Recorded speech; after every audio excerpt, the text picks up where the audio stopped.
Hello and good day. Sean J here, and I'd like to welcome you to Underneath the Shade Tree.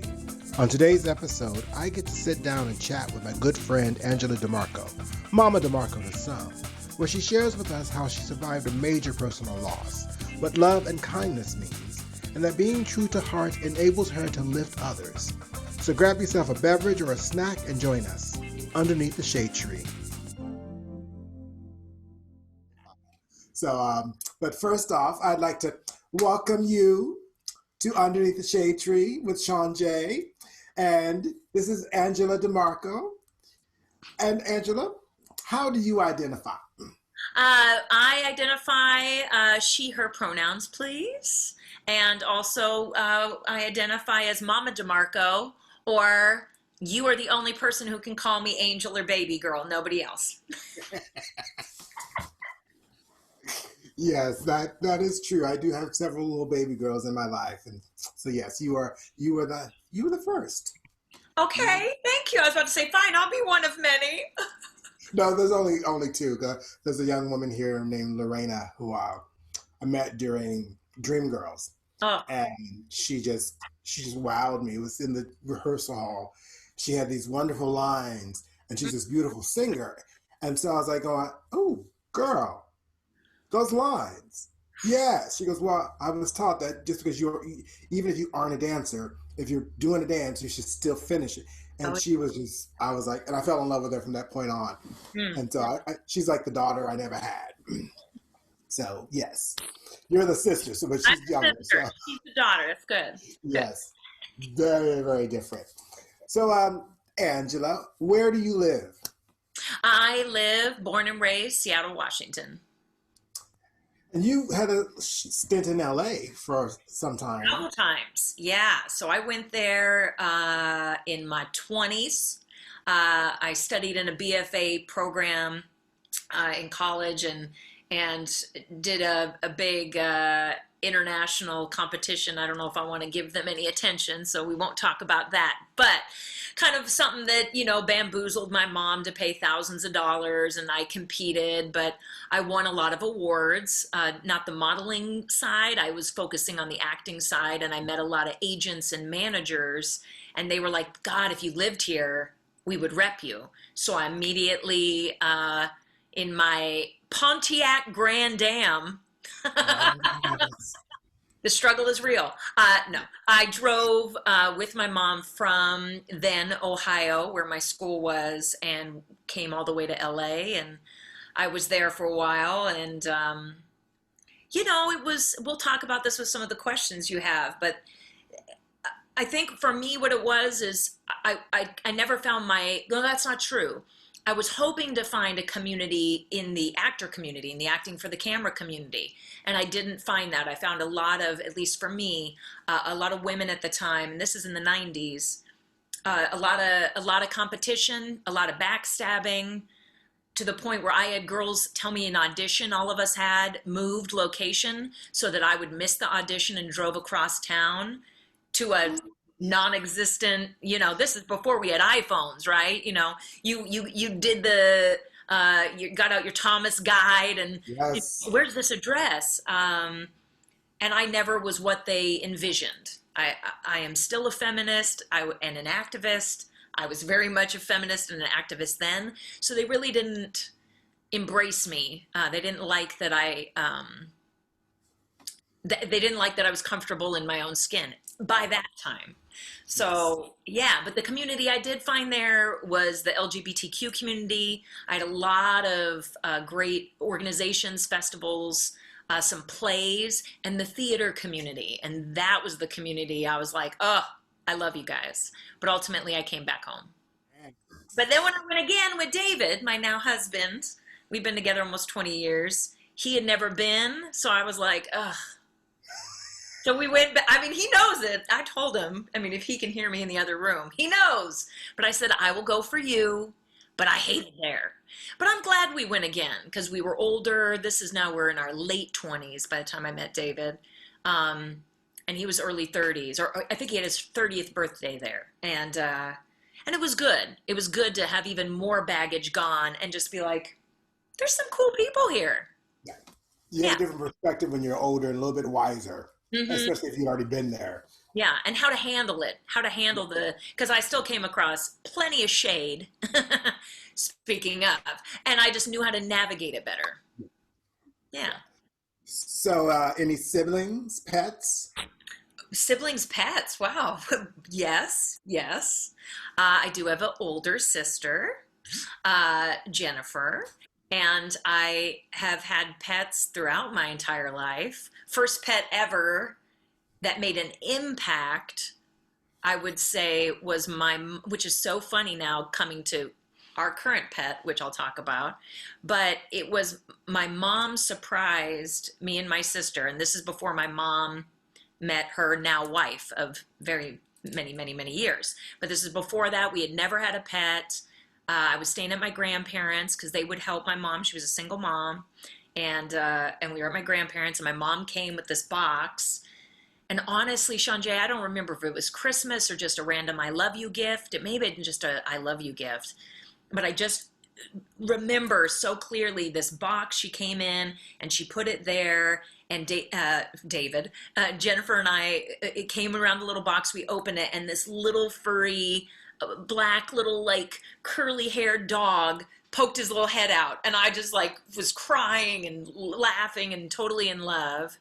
Flash forward to now, David and I, our fur baby now is Bruno, who's this little black furry little guy, Karen Terrier, that I never even thought of it actually until this very moment that you just asked me that I wonder if that's what drew me to Bruno when we went to Emerald City Pet Rescue.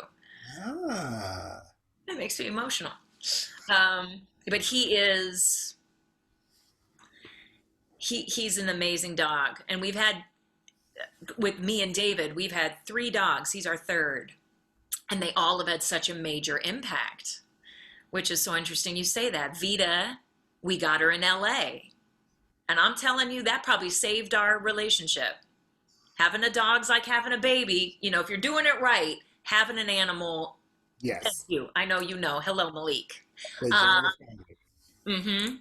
mm-hmm. And Vita, she had a lot of dog aggression when we first got her. She was a pit bull boxer mix, and we think she had been fought. So I mean, she just had some issues with some humans, a lot of issues with dogs, and it just took a lot of time. And we had our own stuff going on, so she just saved us, and we saved her. And then she got cancer, and we had to remove one of her legs, and she became our Mighty Tripod, and that was how we named our company. Mighty Tripod Productions, Mighty Tripod Acting Studio. So a lot of people don't know it's because of Vita. It was named after her. And then we had our one-eyed Lhasa Apso, Lily, who was just an angel. Remember her? You know, she was a little bitch, but she was an angel. Okay. She knew what she wanted, when she wanted it, and how she wanted it. As it should be. And Exactly. then Bruno was when Vita had already passed. She kicked cancer's butt for like a year and 7 months or so, and then she lost to cancer. And then we had Lily, who got degenerative heart failure. And this was just like, so we immediately knew we had to have another animal at the ready. And that's when we found Bruno. And Ah, yeah, he's been a big, humongous part of our lives. And that's Bruno. him, his little stain. My dear friend Shannon Lucas, her mom Bonnie made me this beautiful stained glass image. I don't know if you can see. Ah, It yes. even has a little Bruno tag. That's cute and well done. Very well done. I'm too nervous to Ah, hang it on the window. I don't want it to fall. how did we know each other? Whoo! I was trying to think about this. But I was trying to think about what our first show was, and I think that has to be Burien Little Theater. Yes. Okay, that's what I thought. So it's Burien Little Theater, Noel Coward, right? What was it? Noel Coward who wrote that? Wasn't it Noel Coward? Oh, or wasn't it? Is it Nude with Violin, or was it the It's one? me with violin. Isn't that Noel? Oh gosh, everybody watching, we're so bad. I don't know. The thing with that whole experience, it was my first gig after I had moved from Sacramento. And my ex and I were living in Renton at the time. And Mhm. I was like, I need to get back to what I'm supposed to be doing. And I was looking in the papers and stuff like that, and that audition came up. And I remember at the audition, I was terrified because like I didn't know anyone. It was one of those times where you don't know anyone because you're the new kid in town and you know no one. And I had read the script, or had I read the script? I think I couldn't find the script. And so I showed up to the audition, which I'm going, oh, I don't like this. I haven't read the script. I don't know what the hell I'm doing. And I saw you, and I said, so question for you. So what is this about? and you were like, oh, it's da da da da. And I went, oh, okay. So that's what this shit's about. You were so kind and so open. And luckily, I got cast, and you got cast. And it was one of those things where I think, was it Amy? Was the director? Directed? I think so. Yep. Right. And so I was the only Black person there. And I was like going, and that's usually how I do with cast lists. I go and say, if it's a family, and depending on the setting, I don't have a chance. But depending on the setting, and it's not a family, I know I have an opportunity somewhere in there. And this was the reporter or something. And I was like, oh, I can do that part. And that's the part I got cast at. And I was like, and we bonded and I started seeing all your shows, and you were with React. I remember that dressing room. And we were right. No coward. Yes, I grabbed my phone. I looked it up. So we're okay. Good. It's been a while, y'all. Like that's over 20. 96. Okay. So yeah, that's well over 20 years ago. But I remember that dressing room, and that play for me, and for you, like we both met I'm still friends with Loretta and Lee. Yeah. Jay Irwin, Rob. I mean, it's like they all were in that show, and all of us, like, it's so cool. So many years later, I could see, any of them. I just bumped into Lee and Loretta at a birthday soiree of a mutual friend of ours. I was like, oh my God. And it's like no time has passed. There's something about that show. Yeah, it was a crazy, quirky show. It was a very weird show. Quaint theater in Burien, Washington. Yeah. And so it was just sort of like, oh, it's just, I don't know, and we didn't get paid. Did we? No, that was community theater. That was that was a community theater. And I think that was, geez, 96. So that must have been like, I graduated college, came back, did a show, went. I mean, like that's, Yes, I did. Time flies. Yes. But, right. We did. I don't even know. I was trying to count. We've been in it. I mean, I would say probably close to a dozen plays together. Because we got Angels. We have Last Sunday in June. It's like and we did a lot of the little fest ones. Yes, we did a lot of the festivals. And, but then, I couldn't count. Yeah. I mean, it's like I try and figure out how many shows I've done. It's sort of like, I've done a lot. Here's my resume. Some are on there, some aren't. If I add a new one, an old one rolls off. And yep. Partial list. Yeah. Mm-hmm. So yes, honey. So what would you say you're the most proudest of? I love this question. And I think, and for those who don't know me, who might be watching, I am an actor. I'm a filmmaker. I'm a teacher. But I'm also so many other things. I'm a wife. I'm a daughter. I'm a sister. I'm a friend. I'm a lover. And at first, there was never a hesitation. Immediately, what popped in my head is that I got to be on KUOW. Which those who aren't familiar, that's kind of like equivalent NPR. KOW is a progressive radio station here in Seattle. And I was interviewed by Bill Radke, who I've been listening to for many, many, many years. And he does these great talks where he, is the host, and he has someone on, that's been hand selected. And I always listen to those. And he's had so many great, amazing interviews, much like what you're doing right now. And when I was contacted to have this radio station that I've, been brought up with, my mom's had us listen to it. I've listened to it all my life as an adult. And they contacted me because of a film that I made. So all of this ties into one that after the loss of our son, which one of your questions will definitely, I'm sure, circle back to that. But my husband and I lost our son, and I was still pregnant, but went into early labor and gave birth to him at home. And from that pain and from that grief and loss and the struggles that we'd had preceding that, I many months later wrote something, and I didn't know what it was. From that came a short film. Come from that short film was me and some of my closest friends at the time gathering and creating it. Never with any intention other than I just knew I had to tell this story, and it was the story of these two people who had lost a child, and but I also realized how much of an impact as I made the story about just the loss of a child in general, because I feel like the loss of a child is a loss of a child. And I started feeling the weight and the hate and the discouragement of people calling it a miscarriage because it makes it feel like you did something wrong, and how we're taught not to talk about it. And it made me feel less than. So when I finished the film and I decided, you know what, I'm going to go ahead and I'm going to submit it to some festivals, because not for accolades or laurels, but for it to get seen.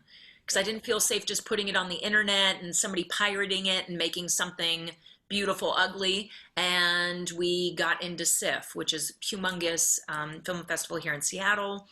And we also got into the short film corner in Cannes in France, which is a huge film festival.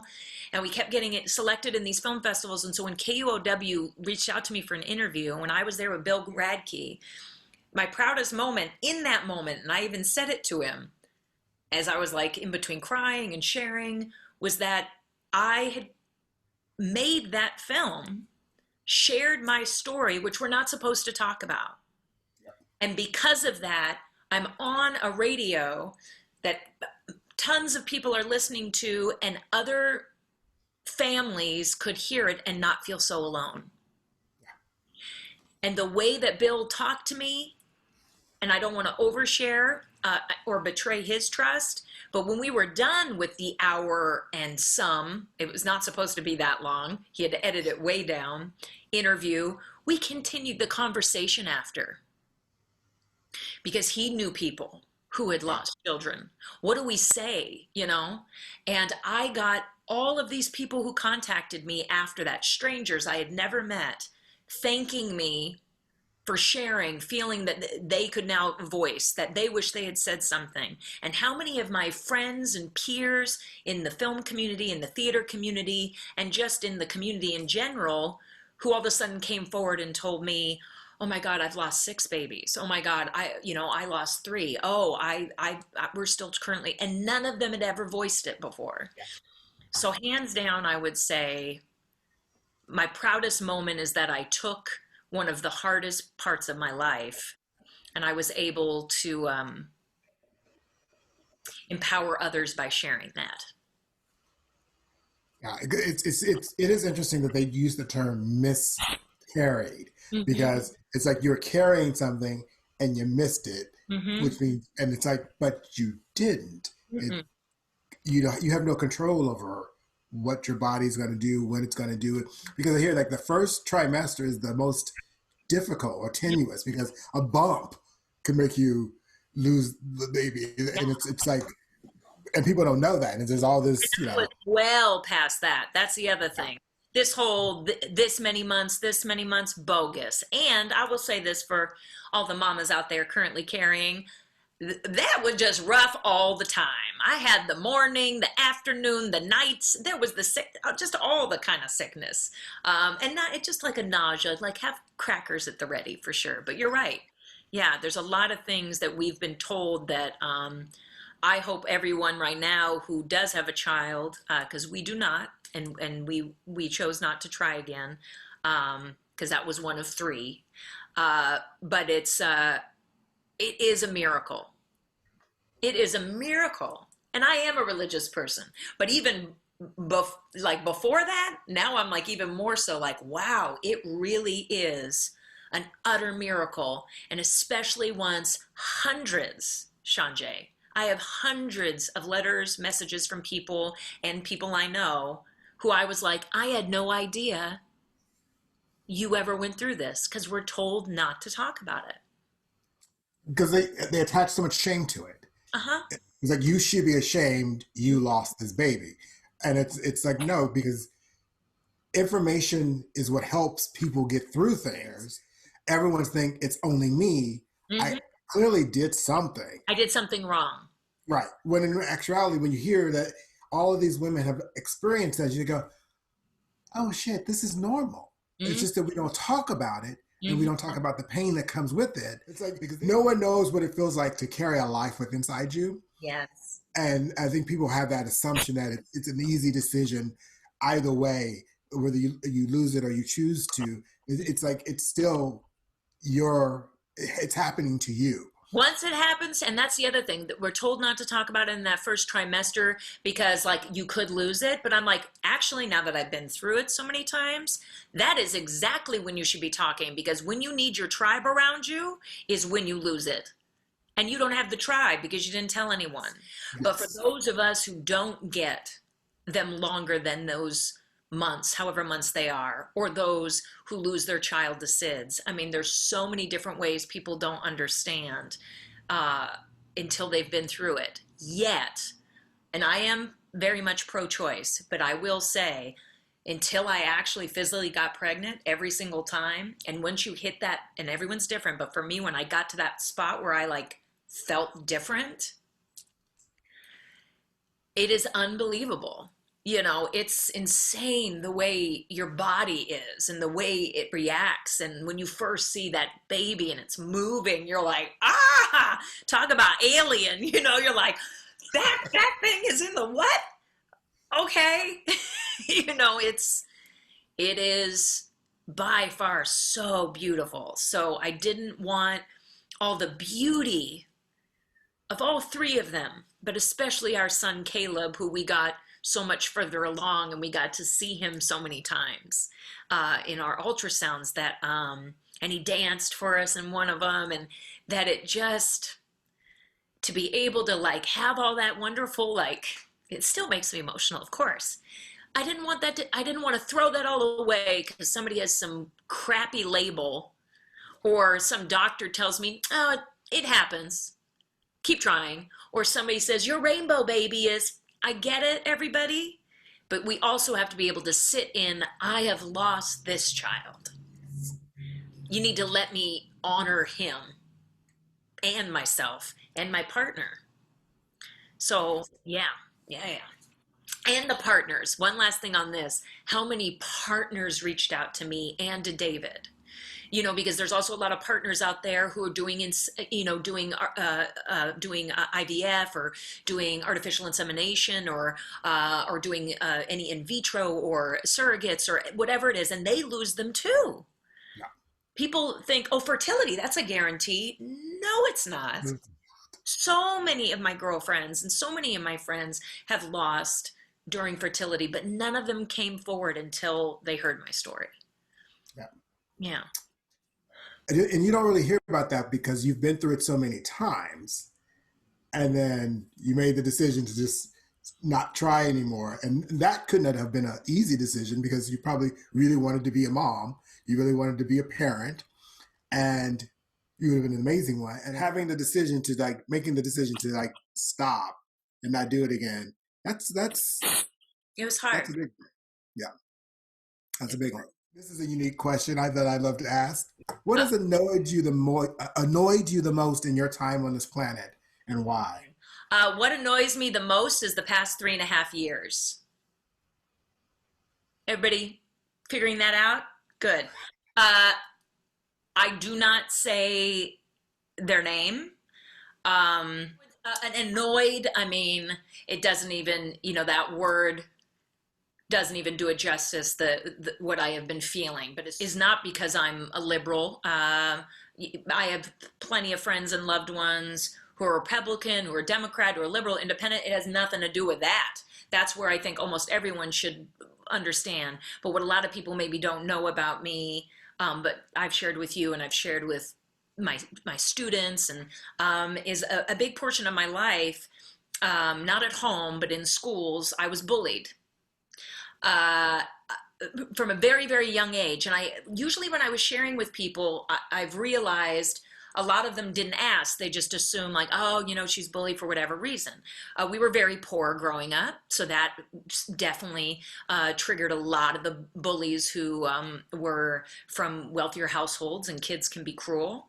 But what a lot of people also don't know about me is, before, like I said, my mom, when I was born, by then she was a single mom, and it was just me and my sister and my mom. And a lot of time we were navigating having to stay at friends' houses, or we were moving around a lot. And I know now a lot of that was because we were poor.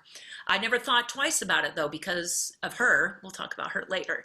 But during those times, I'll never forget one of my best friends when we lived over in the projects, which are now gone. This is over in West Seattle, over on the west side. It's called White Center or Rat City. Now it's a bunch of townhomes. Well, those used to be projects. My sister and I went to this school called Sanislo. A really cool school, really open concept. Really, my mom did great at finding us really amazing schools to attend. But my best dear friend was named Jesse, and he was a boy that lived in the projects with us. He was black. And more often than not, a lot of the bullying that started was because he was my best friend. And I think a lot of people don't realize, and I am not at all trying to come from a place like, oh, I know the struggle, or oh, I've experienced it. Nope. But I sure the hell have witnessed it. And I have been watching strangers, my loved ones, my friends, students, my entire 43 years. Racism, bigotry, and it's like, and more often than not, the most brutal of bullying that I received or witnessed or was there trying to stop, all was racist. It was all coming from this hate and this fear, and it was all based around this racism. When I was in college, one of my first boyfriends there was a wonderful black man named Anthony, and we were at a gas station, and this is Ohio. Okay, guys, this is Ohio, y'all, in the 90s. And I don't know, there are definitely parts of Ohio that are dope, and I loved it, and he introduced me to many of those, but there were a lot of spaces, including our small school, that were not. And that's one of the first times I heard so easily off the tongue of a white man the N-word used towards my boyfriend, and while they proceeded, 5 of them getting out of a car and beating the crap out of him in front of me. And I'm screaming and I'm crying, and nobody did anything. So what I see now, and what has been happening for 3.5 years, is beyond annoying, because so many people are acting as if this is real and new. It is real, but it's not new. It's not new. And yet, because, now take aside making it a race thing, I've also just been bullied a lot. I was bullied because I was small chested. I was bullied because I got a big Italian nose. I was bullied because we were poor. I was bullied because I didn't look right. I was bullied because I didn't pluck my face. I mean, a lot of this also came from boys. So I don't want everyone watching going, wow, these girls bullied her. It was mostly boys. Girls too, but mostly boys and men. I learned really quick, it's easy for bullies to make you scared, which they did to me often. And it is so easy for then you to turn into a sheep, and you immediately follow whatever they need you to do. I once had a bully convince me I should go hide in the closet and they need to lock me in there. And I just let them do it because I was so scared what they would do if I didn't do it. And I hid in the closet, and I must have been in there for at least the hour-long period before the teacher opened it and found out I was in there. Oh, heavens. Let alone when it comes to you add prejudice on that, what I have experienced in these 3.5 years is we've got people that I believe, whether they've got tendencies, which a lot of them do, you got a bully who's making them all scared enough to be a sheep. So, It annoys me. Uh, and I think overall, people who know me, like, if everyone could love everyone, and you can't, we don't, that's not even, it feels so not possible after these 3.5 years. And that's like so much of who I am as Mama DeMarco, is like spreading love. And I feel like I am witnessing someone who all they are doing, no matter how sneaky and snake like it is spreading hate.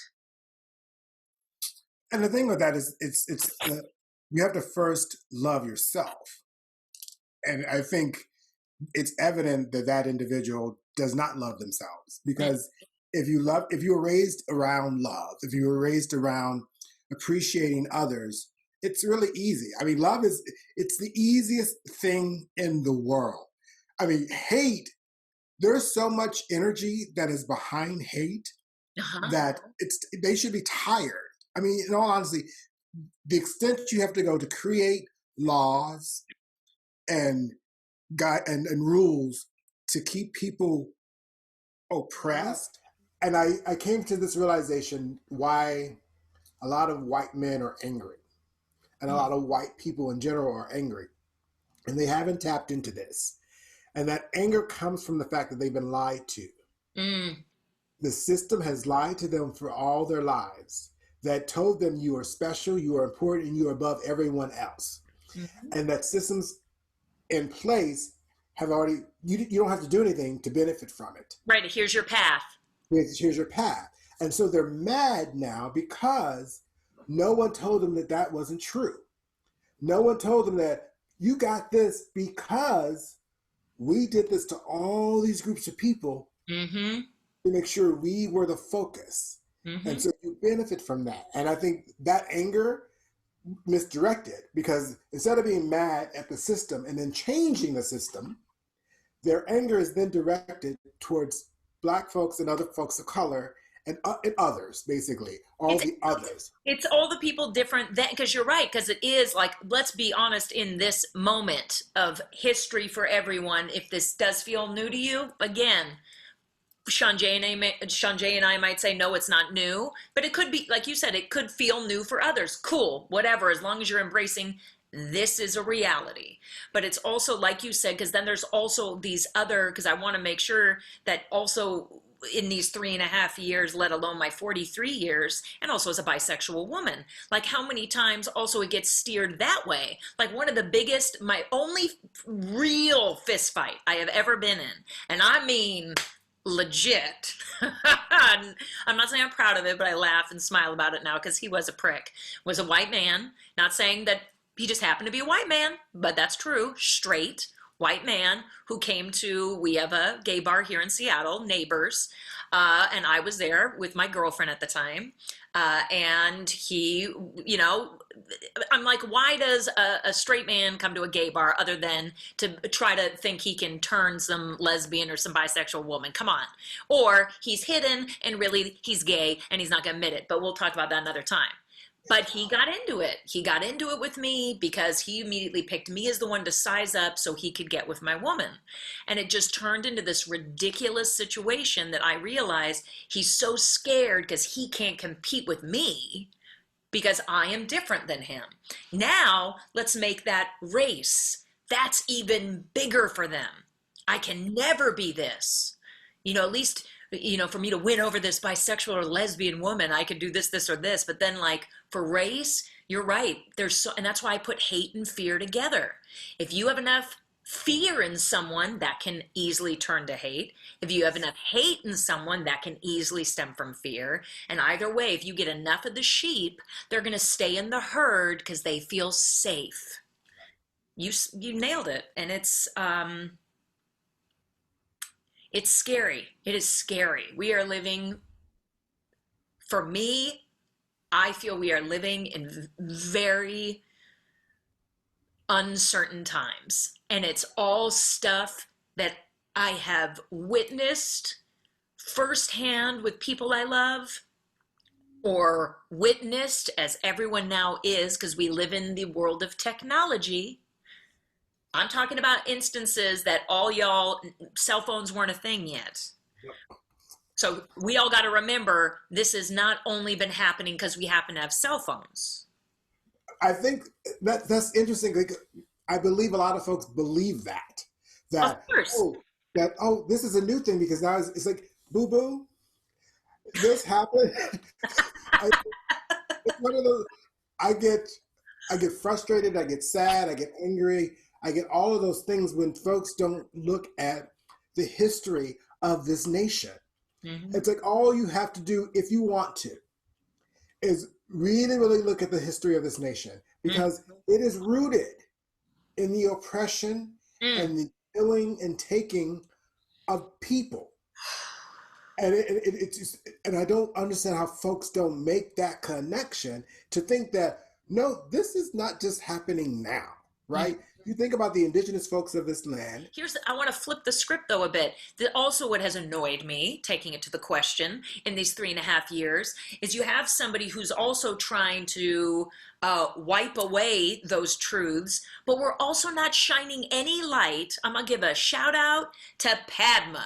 For those of you who are not watching Taste of a Nation, but the reason why it's called Taste of a Nation is every single one, whether it's Indian food, whether it was hot dogs, German food, whether it was Mexican food, she makes it clear all the things that make America great came here from immigrants. Yeah. That includes me. I was born here. My mom was. But when you go on, that's then Italy, Italy, Italy, Italy, right? We moved here.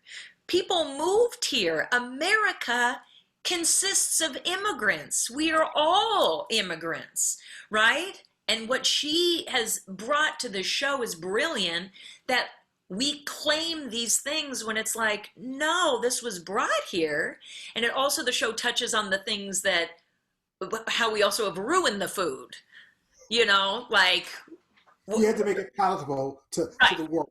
right, later. But a lot of people also are like, I never heard about this. I was never taught this or the other. And it's also, a lot of it was not recorded on purpose. Right. And I think that's why a lot of white folks are mad because they've been lied to. Mm-hmm. It's like you were lied to so long. It is now up to you to find the truth. Mm-hmm. Because if you found that truth, you would then make one of two choices: do nothing, Mm-hmm. or actually help and fight. Well, three, I guess you can do three. Do nothing, but then that makes you complacent and what's the other C word? I can think of a lot. Makes you complicit. Yeah. But or you either fight against it or you join in with it. Mm-hmm.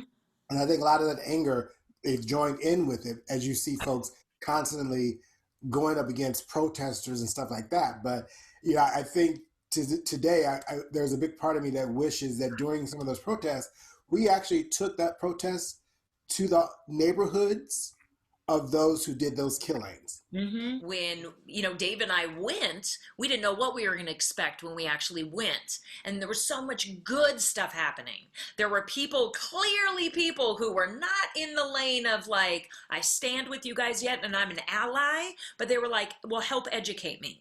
And that's where I think also, like you're speaking on, is that I think there are people, not only are the history books not teaching our kids or our teens or our collegiate level folks, but I'm talking, it starts at home too. What did your parents teach you? Because that's really what it is. So again, plenty of people I'm sure watching this, I know we all have different views, fine, but right now I still think everyone should agree. And I think as soon as you can go, what if that was my son? What if that was my daughter? What if that was my father that got shot 7 times in front of me while I sat in a car? How do you think you're going to feel about cops after that? Tell me that. So I think that right now what people need to stop doing is listening to a bully that's making them fuel rage and fear that has nothing to do with the people they're hurting, shooting, and this includes the cops who have been taught it's same as my friends who've entered the military. And a lot of them are not supposed to talk about it for a reason, what their training is like and how they instill certain things in you. And I am not at all poo-pooing on people who join and want to serve the country. But I am telling you, those that I can openly say, who did come and tell me and shared, and as soon as they served their time and got out, and I have some who have stayed and are still serving, okay? But what I have heard, it's pretty scary with these young minds, what they're being told and how it's okay to kill if somebody looks this way or looks that way. And I think a lot of that, at least some of my friends who were in military, became cops. So that's an interesting thing. As you notice, boom, boom, boom, there's all these steps and all these things, and none of those people are my friends anymore. They dropped off. They smell too much ally on me. You know what I mean? So I think the other part of that, Shanjay, from against or for, there's also the ignore group. There's the group that the one of the pluses I think about this pandemic, and trust me, this virus scares me. I believe it's real. I have lost people. I have friends who have lost people. I have my mom currently in one of the most red virus-wise, well, red both ways, states right now, because she's there because I have a family member who had major surgery, and every day I know when I'm on the phone with my mom, it might be the last day I talk to her.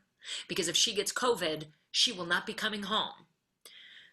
So what worried me is if we didn't have this pandemic, think about it, Shanjay, none of these people who have been kind of in ignore, numb, neutral world would be seeing it.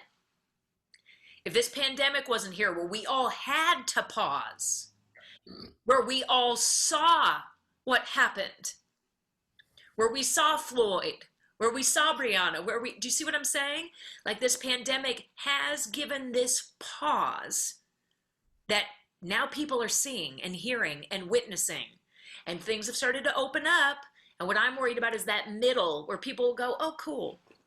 And I'm sure some people watching think that of me. Oh, it seems like Angela's right back to work and maybe she's not in an ally zone. Don't get it twisted. Yeah, so for number 2, annoyed, to say the least. No, it's what brings you the greatest joy? And this, I think a lot of people will, think about that, just so we can segue but still keep it tied to. For me, my husband, our dog Bruno, those two beings, and what these almost 20 years together have brought me, it is insane, the struggles and the hurdles we've gone through, and therefore that is why I think the joy and the love that I feel. I mean, that man still gives me butterflies when he kisses me. I'm talking weak in the knees. I think about the first kiss he gave me in his little apartment kitchen up against the fridge. What? Ooh. And there's so much about my husband, about David, that he makes me laugh. He's so corny and dorky, just like I am. He makes me feel beautiful every single day when I feel rarely that way. The joy that he brings me when he's with our dog and what our dog means to us.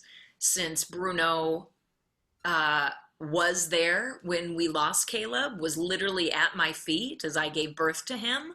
And since then, like literally what Bruno has turned into, and again, some people may think this is cray-cray, but I still feel like all of my loved ones above brought Bruno into our life so he would be there for that struggle. Because now if I'm having a hard time, which I'm sure many people can think, I had a severe depression, terrible depression, dark, suicidal thought depression after losing our third.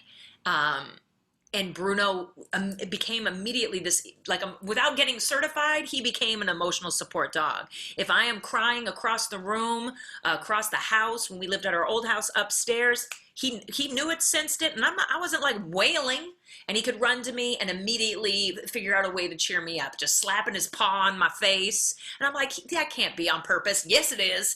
I mean, I can't help but feel love and joy when I look at him, when I hold him, when he gives me the belly up and gets the belly rubs, when he snores and he's making little noises and he's having a little run or whatever with one of his playmates in his dream. But David, the joy I get from being with him. I mean, we work together, we create together, we love together. I mean, we do everything together. That's a lot, and it doesn't get old. Uh, so by me connecting it to that is like, imagine those things you love most or bring you the most joy ripped away from you, right? But also something that brings me a ton of joy, hands down, is my students. I have not been a teacher my entire life. I've obviously been an actor my entire life. But when we opened our acting studio, all of it was about me again, giving back. How many times my mom got screwed over and got taken advantage of, got bamboozled into doing something she thought she was doing for me, for my career as a kiddo, because I started when I was really young. I wanted to make sure I could help other parents and other young actors and teen actors, and then also David and I help the adult actors to know that this is not an easy path. I mean, being an artist is hard enough, you know. So the joy that I get, and even since we moved to Zoom, that first Zoom, I was so nervous. I was like, how is this going to work? How does Mama DeMarco show through a screen? And like the love of that first group and the next and the next and the next. And I started realizing it's just them. Literally every class was like just as amazing, just as empowering and inspiring. And it makes me so happy when I see them book, when I see them fail, when I see them succeed, because ultimately it's all about process. So it's like just seeing them on that journey. But the fact they allow me to be part of it, come on now. And you know what? I'll say this right now. You're just making me cry throughout the whole thing. I'll say this now. Gratitude that I have and the honor that I feel is I got to be a part of what got them there. I'm not the one to go, you're only there because of me. It's like, no, everybody works with tons of different coaches and teachers along their journey. But it's just always such an amazing feeling to know that you were a part of this. Well, and the thing is, we are all part of someone's journey. Mm. And the thing is, it's a matter of what part did you play. Sometimes people play the part, they play the part of the person who put them down, which gave them the motivation to like prove them wrong. I think for me too, there are those teachers that have stood out in my life that I just will never forget. But then there's also the people like me that I'm like constantly singing their praises. Half the time I have to like find them some way. Moselle Pennington, still would love for you to call me back. Moselle Pennington. If it wasn't for Moselle Pennington, ugh, that woman. And Eddie Reed, but Eddie Reed and I have connected, so he knows. And Jane Maurer was my theater teacher, so shout out to Jane, because that girl, she hooked me up with the leads, even when I was like, give someone else a shot. I was like, this isn't fair. But she was always like such a supporter. But Moselle Pennington, one of the school hiccups, I mentioned my mom, when we did Sanislow Love, and then we went to a school, and I don't want to throw them under the bus, so I won't say, but there was a school that was a little too loosey-goosey alternative. Like, you literally got to go with a piece of paper, and I'm like third grade, and you get to pick what you want to do in every class. So I wrote recess, recess, recess, recess. I am not kidding. And they were like, Angela, why? Why do you want recess? And I said, because I'm going to be in the Olympics.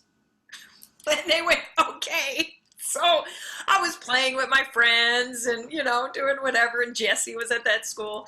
But then my mom found Summit K through 12, which is no longer Alternative School of the Arts. And that school, when I met Moselle Pennington, it was like one of the first days, and we had to do just a basic, like equivalent, like equivalency test, like where you were.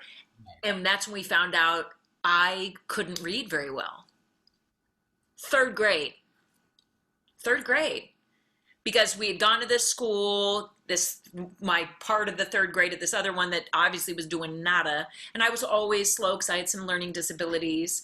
And I started crying. I ran out to the bathroom. She came. And this is one of those, my mom is the kind of person, which leads into the next question, who it stays at the first day to make sure the kids are okay. And my sister and I both went there. It was K through 12. So Jenny was a few grades older than me, of course. And my mom comes running. So here's Moselle and my mom, and I'm like crying on the floor. And I basically told her, I was like, I couldn't read everything. And that woman basically found out I was 2, 3 workbooks behind. And by the end of that year, I was ahead of the class. And that's, if you think about it as an actor, I always fear cold reading because I'm not the strongest reader. But it's also something like you have that kind of like moment where I could have easily had the wrong teacher, or I could have easily just slipped into the cracks, which I obviously had been doing and nobody noticed. And I don't want anyone to get that twisted either. My mom was an amazing mom and we would read at home, but also she was a single mom working 4 jobs. So there was a lot of things that easily get missed. But if it hadn't been for her, and I forever, like just well past I graduated high school, would constantly reach out to her. And it wasn't until last year I called the number and it's still her answering machine, but I haven't heard back. And so it's like, it breaks my heart because I don't know if she's passed and that's her answering machine, or that maybe she doesn't recognize me, or I'm not sure. But I'm one of the others. I'm one of the ones who's like, sing the praises of those people who got me here because I want to make sure they know. I think there's so many teachers out there of all different subjects that they don't get the spotlight they deserve. We call that giving them their flowers now. Because at some point, Always. when you die, you get all these flowers, but then the person's, thank you. you know, I love that. I see what you're saying. I love that. Yeah, give me those hugs and flowers now. Give me those tears and laughs now. So I guess your mom is the person you admire most? Yeah, yep. So admire most, hands down, never a question. Doesn't matter when you ask me, who asked me, it's my mom. Yeah, because it's funny you call yourself Mama DeMarco, because to me, she's Mama DeMarco. No, and that's why I'm so glad, because you're the only one who calls her that. So it's like, and I didn't call myself Mama DeMarco. It came from a student years ago. Right. And it hit me, and I told him, I said, actually, I have a friend who calls my mom that. I said, but, I mean, yeah. And then it kept going and going. And this is at Mighty Tripod Acting Studio. Kept going to the point where it actually has spread even just into, like, the theater community, into the film community. I still think there's people from my early on theater community years who just probably know me as Angela or DeMarco. But I would say 80% of the people who know me now, it's Mama DeMarco. And that very much, if they wonder why, I mean, they know why because of the feeling they get, but the feeling they get from me, I learned from my mom. So yes. Here's a woman, which we've already said, single mom, and I'm not going to get too deep into all the craziness that was, but for 8 years, to have 2 kids, which many people have experienced, and not wanting to ask for too much, having some family not so supportive, some family really supportive, but ultimately me watching her, and now as a grown woman, and even once I hit my 20s, I started realizing, we were possibly homeless. Oh, that's why we kept living at her friend's house. Oh, that's why we moved in with so-and-so for a year. I mean, I start looking at it now and I'm like, oh, I didn't even know, because she never made me feel, I only could speak for myself, like that I needed or wanted for anything. And I didn't have toys. We had some. Those mostly came from grandparents. But what my mom gave for me was just like constant, unconditional love and support. What she gave me was raw, brutal truth. We saw and witnessed some horrific things, and she never sugarcoated it. She'd explain what I just witnessed. And it's what made me the activist I am today. She also is just an amazing mother. The fact that she, I felt like never was mad at us. Like we were never the burden. She always put the burden on her to make sure she could do best for us. And then you open that up to, as you know, my mom is always, much like how I feel, I do the same, giving to a fault, and rarely putting herself first, trying to help others, trying to lift others up, and especially for her, it was single mothers.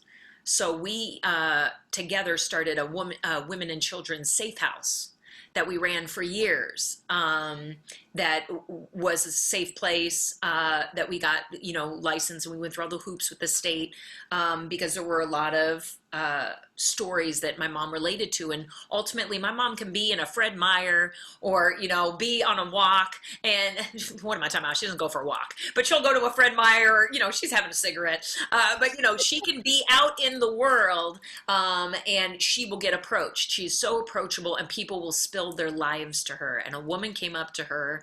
This woman ended up sharing, and it was very clear she was in an abusive relationship, her and her kids. And my mom just told me and said, I think we have to make movements. We've got to do something. Now, this is when she met my Momo, my mom's wife now of over 36 years, and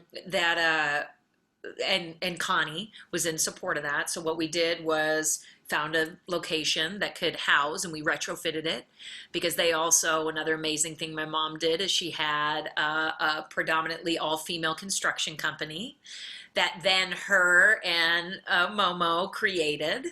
It was called K-Jax, which was Carol, Angela, Jennifer, and Connie. So it was like the acronym was all of our names, even though it was really my mom and Connie who ran it, and then they had employees. But long story short, from that, my mom taught me everything I needed to know about construction. So that's a huge tool that I think a lot of people don't necessarily get from mom to daughter.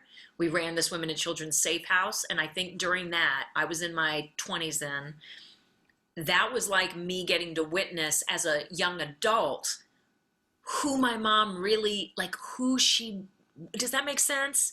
Who she was, who she is. Also, some people know this, some people don't. They were moving. Connie has family in Ohio, and she'd spent all this time already with my mom's kids. We all were living together, and my mom promised, we'll spend time with your family too. So when my sister graduated and I had done only freshman year, they decided to move. And I was like, I'm not leaving. There's no theater, there's no film, there's nothing there for me. And I stayed. I did not move. I was a pain in the butt teenager, and my mom knew my art was so important to me that there was no way I could move to a school in a small little country town in Ohio that had no arts, no theater program, no film program. And it broke their heart. We went to therapy about it. And of course the therapist said, your parents are right, you have to move. No! I said a lot of different things. So there's a woman who went, I am not going to stifle my daughter's passion. And I stayed here, living with my paternal grandparents, and then on and off with a boyfriend. But it's something that I look back at that and I'm like, oh, that was a mistake. But I learned so much. And Shanjay, by the time I got to college, which, as you know, I got a full ride at a small BFA college there, which brought me, miles from where they were. My mom and I, from that point on, became best friends. She started opening up to me about things about my dad I didn't know, things about her life that I didn't know, things about what we were going through when we were kids that she hid from us that I didn't know, that just made me go, oh my God, this woman carried so much. And she saw you and was like, no, I think it's best for her to stay here. Because it's also what you just said. It's that she saw me. And there's all these things when she revealed them to me, Shanjay, that I was like, oh, Mom, I actually did do that. She's like, I did that at your age. Oh, what? Like we are so similar. It's crazy. But like I said right now, that she put everything on hold to be with our family member during a pandemic. My mom is very high risk. She's riddled with all kinds of stuff. And that didn't even hesitate. Oh no, I'll be going. Oh, we're going to somewhere that has the highest numbers and is pretty much closing down. Oh, well, we got to go because that's where the best surgeon is. And it was great that you got to see your mom also as a person. Because I Yeah. think a lot of children, I shouldn't say children, a lot of adults forget that their parents were once children at some point and they Mm, went through shit and they experienced stuff that made them who they are. Because I think as children, we always see as our mom or our dad or our parent, they're an adult. They are always an adult. So from the time we're born to when we become an adult, they've always been the same. And mm, sometimes they get stuck or pigeonholed in that position when in reality, they have been through some shit mm-hmm. and they, I think when we're able to see that, we're able to embrace them, and you just got to do it sooner, which is great. Huge. It's Huge. hella huge, like Mama DeMarco. But it is weird calling you like when I saw when you said I'm Mama DeMarco, I went, no, you ain't, girl. You're Mama DeMarco. I don't know what you're talking about. So for you, I'm Mama Junior. No, I'm always gonna be baby. Baby girl, little sis. Yeah. Yeah, No. because I was like, it was precious when I saw the way. Okay, okay. Uh, what is the greatest lesson you've learned? Lesson hands down, I would say in these 43 years, and a lot from the help of my mom. Once I finally started hearing her, is I am enough. That I am enough. I think had I embraced that earlier, a lot of those bullying situations could have been stopped a lot sooner.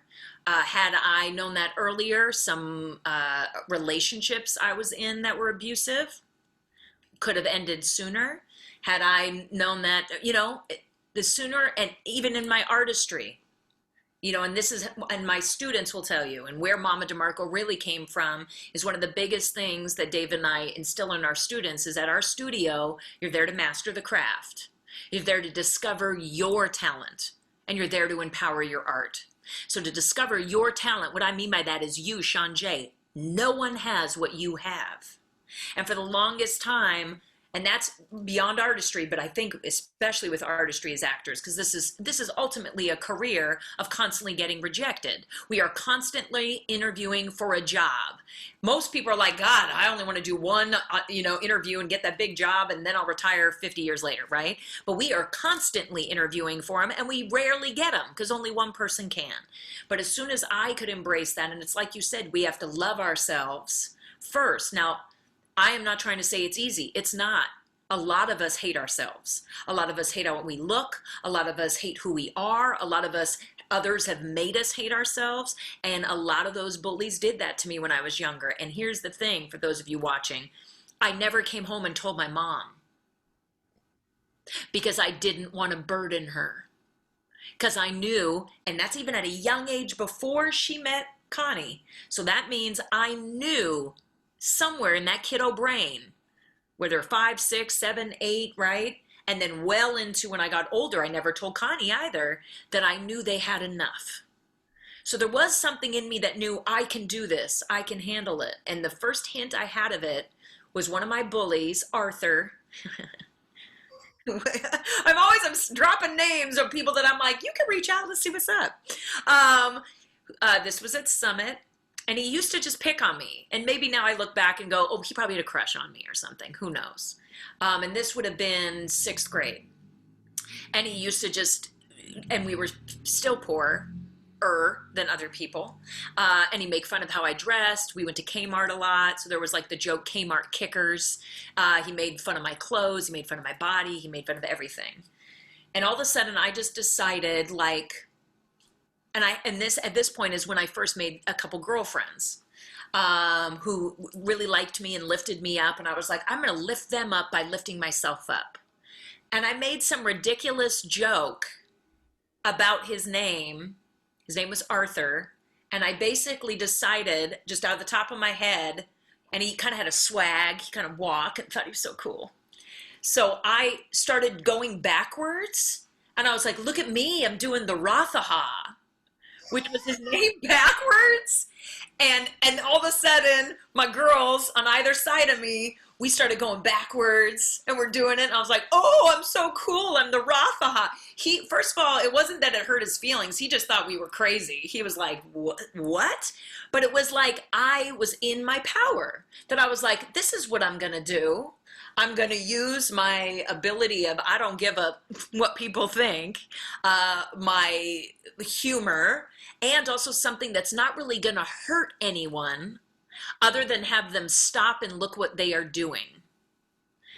Then you flash forward to my mom and I, and really those years when I was there at that school, and when my mom was truck driving, and when I decided to make the drive to LA, a lot of the times I would chase my mom, which is when you're a truck driver, you have to go drop off, whatever it is, whatever rig, and or not rig, whatever you're carrying, and then you have to drive the rig all the way back, the little the front, right? So you need someone usually to either chase you if you're going to leave it there fully, or you got to do a plane ticket back, and all of that comes out of your wages.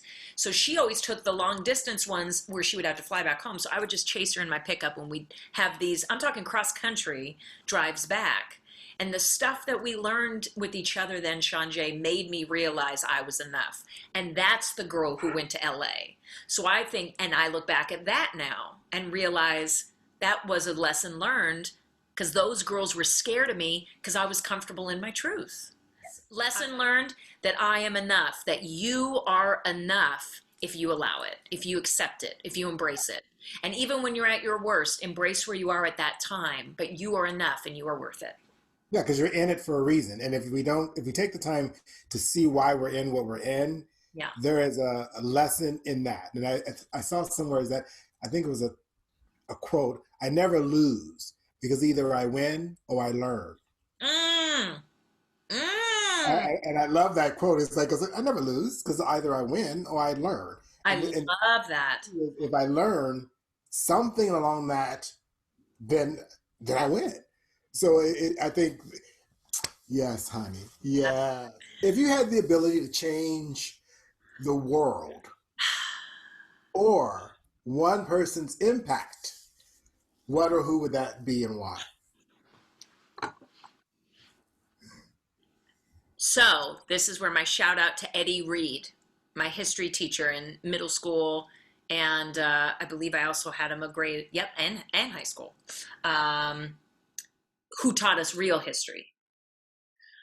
Who even recently I thanked him on Facebook just for the fact of giving us more than just what was on those pages, and a lot of it was being very open with true Black history.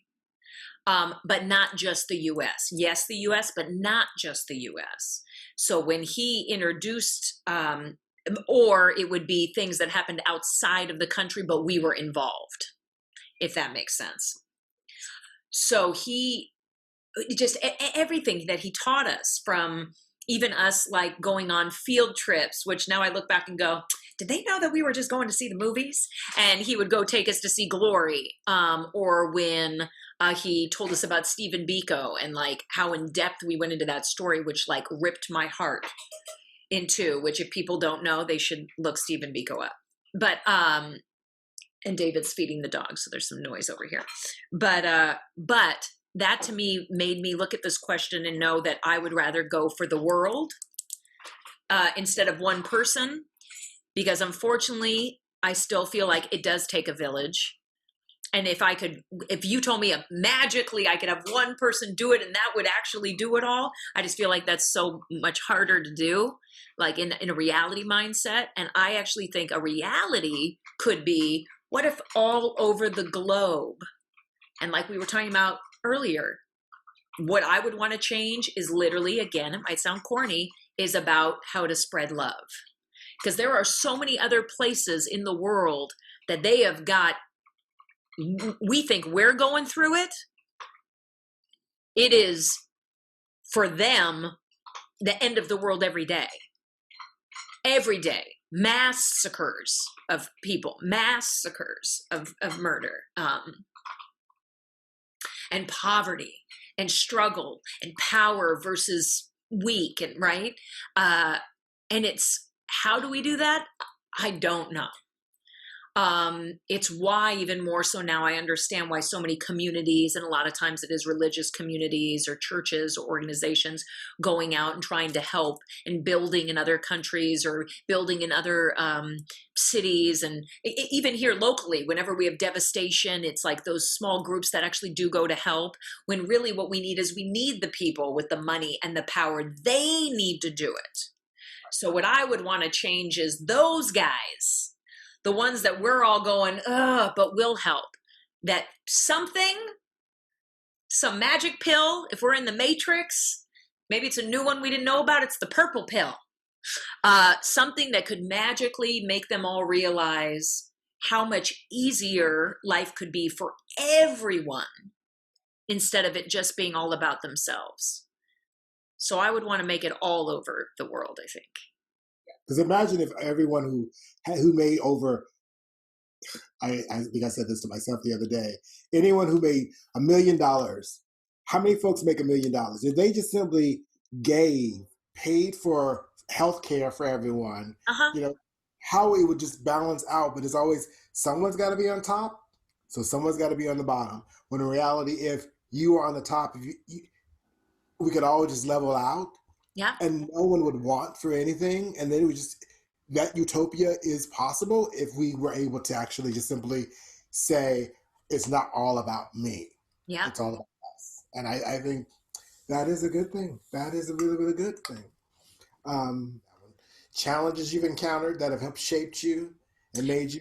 Oh, well, I mean, yeah, I would say of the challenges,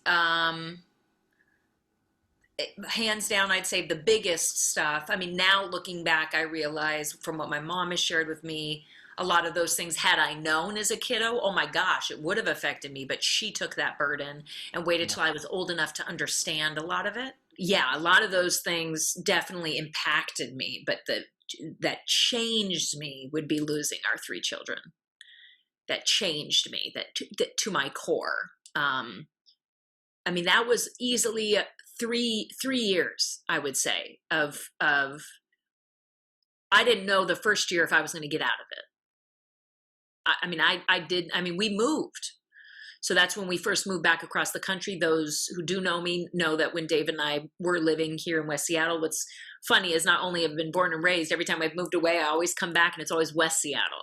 So it's like always some pocket of West Seattle. It's like, anyway, so I've lived all over West Seattle for sure.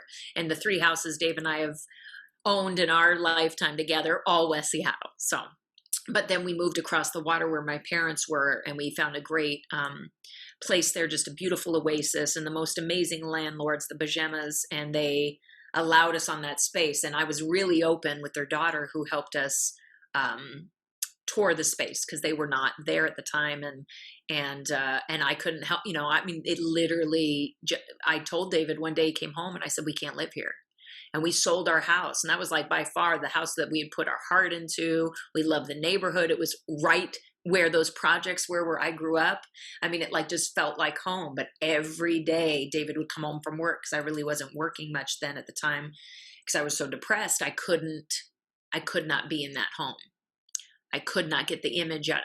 I just couldn't be there. So when we moved across the water, like that whole year, I would say the first year of living over there was just some of the darkest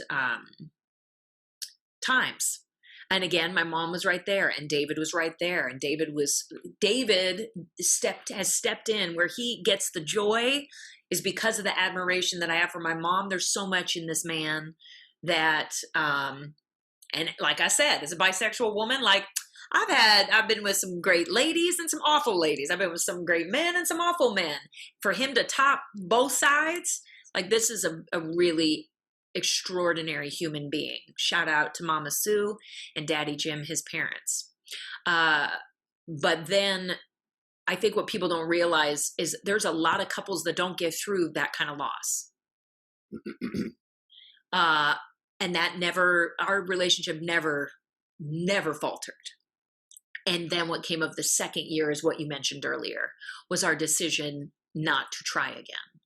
And unlike what some people may think, it had nothing to do with my age, because by that point, I was in my 40s. So we had started at 38, and literally got pregnant, lost, got pregnant, lost, got pregnant. So over the course of 2.5 years, we lost 3 babies.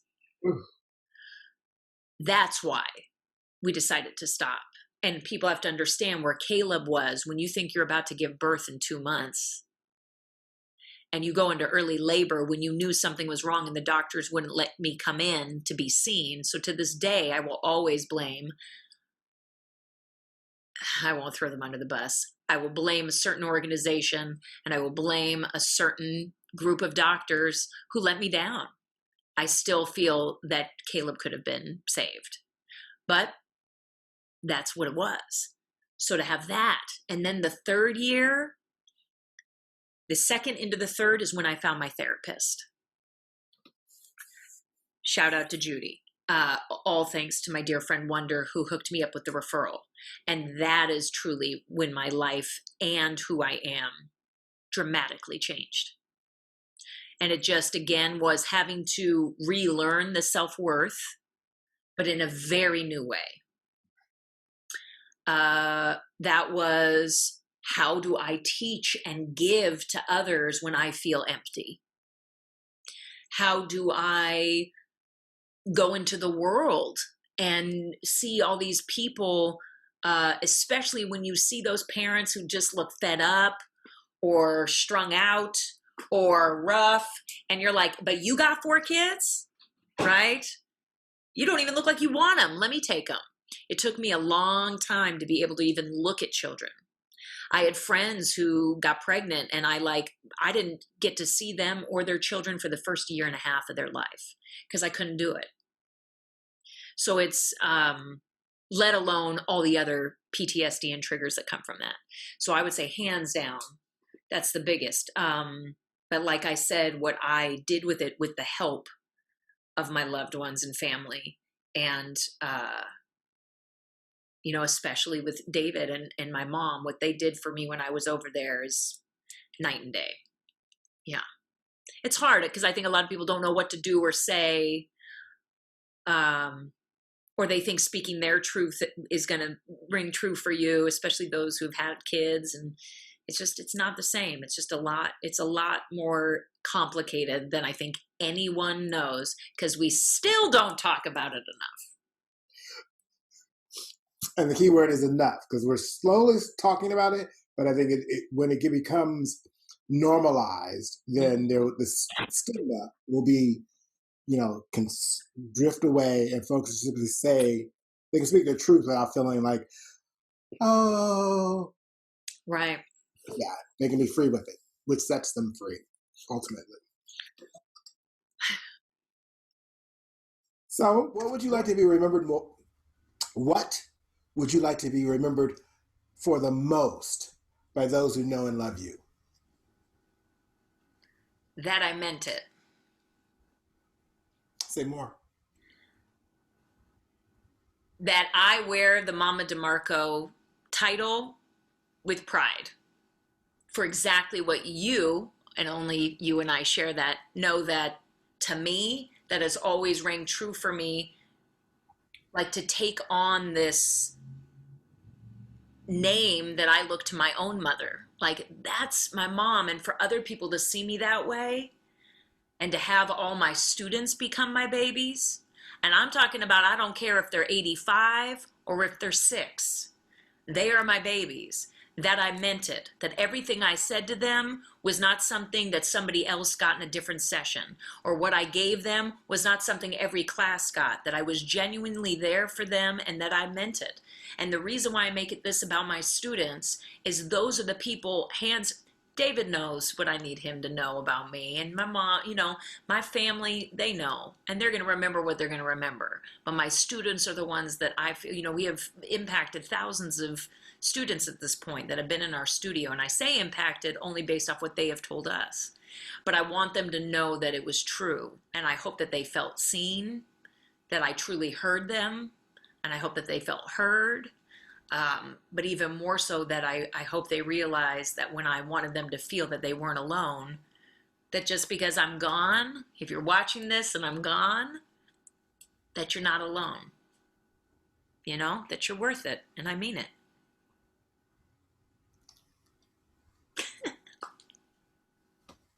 You're worth it. That is absolutely perfect. So, anything else you'd like to share, or tidbit, or how you? Uh, Vote, wear a fucking mask, don't forget, don't be silent, and spread love.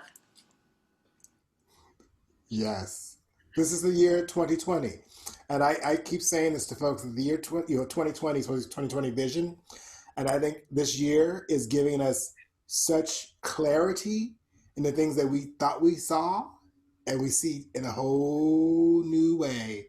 I've been saying that same thing. It makes sense. Yeah, 2020 is showing us Mm. what we have refused to see, failed to see, ignored. So it's like and 2020 is not done yet. Mm-hmm. 2020 is like going, you fuckers ain't woke up yet. So I got I got September, October, November, December. November. These masks, come on now. It is, first of all, they're cute. I love it because I don't have to even have makeup on. I don't got to do anything from the nose down. I might make the wrong face. Nobody knows. So it's good. I also can say something under my breath and nobody hears it. So and it's protecting my life and others. There's the obvious. But yeah, no, I hear you. I love that, the 2020 vision. And thank you, my dear, dear friend, for letting me be on this show. I'm so proud of you. I think this is just a beautiful idea, and it's just nice to be able to have something raw, unfiltered, and true. I think we need more of it. Yes, that's my goal. So I want to thank my guest, Angela DeMarco, for joining me. And tune in next time and join us underneath the shade tree. Thanks ever so for joining us underneath the shade tree. If you enjoyed the show, please click like and subscribe, and be sure to join us next time. And remember, every day above ground is a gift. So let's do our best to make it matter with grace, courage, and no regrets. Now go be fantabulously fierce.